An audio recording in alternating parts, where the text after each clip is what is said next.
মই আমাৰ যেহেতু আমাৰ এই MP ইলেকশ্যনৰ আগত আমাৰ ছাৰে আমাৰ এই পানাৰী বিধানসভাৰ ছাৰ সদস্য অসমৰ সদস্য আহিছিল। ইয়াতে যেহেতু আমাৰ চামৰাংবাসীৰ ইয়াতে মিটিং হৈছিল এই চামৰাঙৰ বিষয় লৈ, তে ছাৰে আমি ক'লোঁ আপোনালোকৰতো ডাঙৰ স্কিমটো বনাওঁতে আমাৰ গাঁও চাওঁতে লৈ যাব, আৰু যদি আপুনি পাৰে আপোনাৰ নিজৰ ধনেৰে যিখিনি আমাক অলপমান সহায় দিলে ভাল হ'ব বুলি আমি কৈছিলোঁ। কিন্তু ছাৰে ইতিমধ্যে আমাক দিলে সহায়, সেই মৰ্মে আমি কামবিলাক কৰি আছোঁ। যিহেতু আমাৰ চামৰাংবাসী ৰাইজ ইয়াতে আমি বিভিন্ন জনগোষ্ঠীৰ মানুহ আছোঁ, বড়োই হওক, নেপালী হওক, আদিবাসী হওক। তো এইখিনি মানুহ আমি এই বানৰ হেৰিত অলপমান সকাহ পাম নেকি বুলি ভাবিছোঁ। আৰু দেখিবলৈ পাইছে যোৱা যিটো ধাৰাসাৰ বৰষুণত আচলতে নেউলী আৰু চামৰাং গাঁৱৰ দাঁতি গাখীৰ লাগি থকা যিটো চামৰাং নদীৰ যিটো গৰখহনীয়া যিটো সৃষ্টি হৈছিল যোৱা কেইদিনমান আগতে ধাৰাসাৰ যিটোকে বৰষুণ হৈছিল, আৰু সেই বৰষুণৰ পানীয়ে আচলতে এই চামৰাং নৈৰ পানীয়ে গৰাখহনীয়া সৃষ্টি কৰি এই নেউলী গাঁও অঞ্চলত বা চামৰাং গাঁও অঞ্চলবিলাকত সাংঘাতিক ধৰণে কিন্তু বানপানীৰ সৃষ্টি হৈছিল আৰু গৰাখহনীয়া সাংঘাতিক ধৰণে সৃষ্টি হৈছিল। যাৰ ফলস্বৰূপে ইয়াৰে গঞা ৰাইজে যিহেতুকে বিশ্বজিৎ দৈমাৰীক কাটৰ অনুৰোধ জনোৱাৰ পিছত তেখেতে যিহেতুকে তাৎক্ষণিকভাৱে আচলতে এই গৰাখহনীয়া ৰোধ কৰাৰ কাৰণে তেখেতে ইতিমধ্যে পদক্ষেপ যিহেতুকে গ্ৰহণ কৰিছে। আৰু ইতিমধ্যে গঞা ৰাইজে এটাই কথা কৈছে, যিহেতুকে তেখেতসকল যথেষ্ট সকাহ অনুভৱ কৰিছে। কাৰণ যদিহে আজি বিশ্বজিৎ দৈমাৰী ডাঙৰীয়াই যিটোকে পানেৰী বিধানসভা সমষ্টিৰ বিধায়ক তথা অসম বিধানসভাৰ অধ্যক্ষগৰাকীয়ে তাৎক্ষণিকভাৱে যিটো পদক্ষেপ লৈছে, যাৰ ফলস্বৰূপে এই গঞা ৰাইজ আজি সকাহ অনুভৱ কৰিবৰ কাৰণে সক্ষম হৈছে।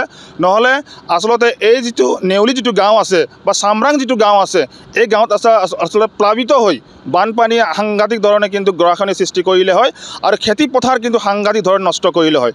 আৰু যিহেতুকে এই কামৰ যিটো সহযোগ যিহেতুকে ৰজাগড়ৰ বিশিষ্ট সমাজকৰ্মী বিজয় বৈশ্য ডাঙৰীয়াই তেখেতেও যিহেতুকে সাংঘাতিক ধৰণে তেখেতে সহায় সহযোগ কৰিছে, আৰু তেখেতৰ বলিষ্ঠ পদক্ষেপৰ আৰু বিধানসভাৰ অধ্যক্ষ সন্মানীয় বিশ্বজিৎ দৈমাৰী ডাঙৰীয়াই তাৎক্ষণিক পদক্ষেপ গ্ৰহণ কৰাৰ লগে লগে আজি আচলতে সঁচাকৈয়ে আমি ইয়াৰে ৰাইজ হিচাপে যথেষ্ট সুখ অনুভৱ কৰিছোঁ, আনন্দ অনুভৱ কৰিছোঁ।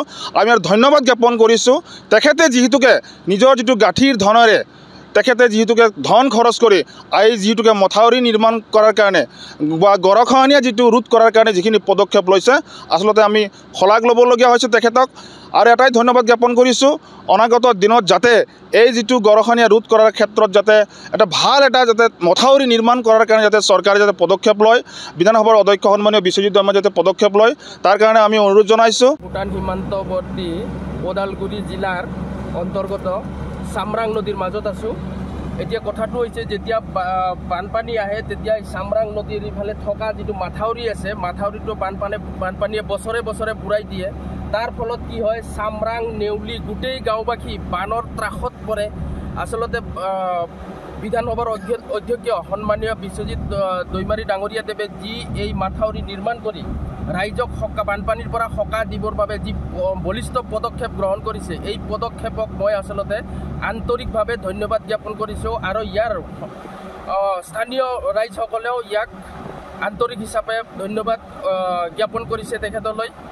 আৰু এই বান্ধৰ ফলত যিখিনি কৃষিভূমি আছে 2000-3000 বিঘা, আচলতে এই কৃষিভূমিসমূহতো পানী যোগান আঁচনিৰ ব্যৱস্থা কৰিব পাৰিব বুলি মই আশাবাদী। আৰু এই মাথাউৰিটো যদি ভালকৈ নিৰ্মাণ হোৱাৰ পাছত আচলতে বানপানীৰ কবলত আৰু নেউলী চামৰাংবাসী নপৰিব বুলি মই ভাবোঁ।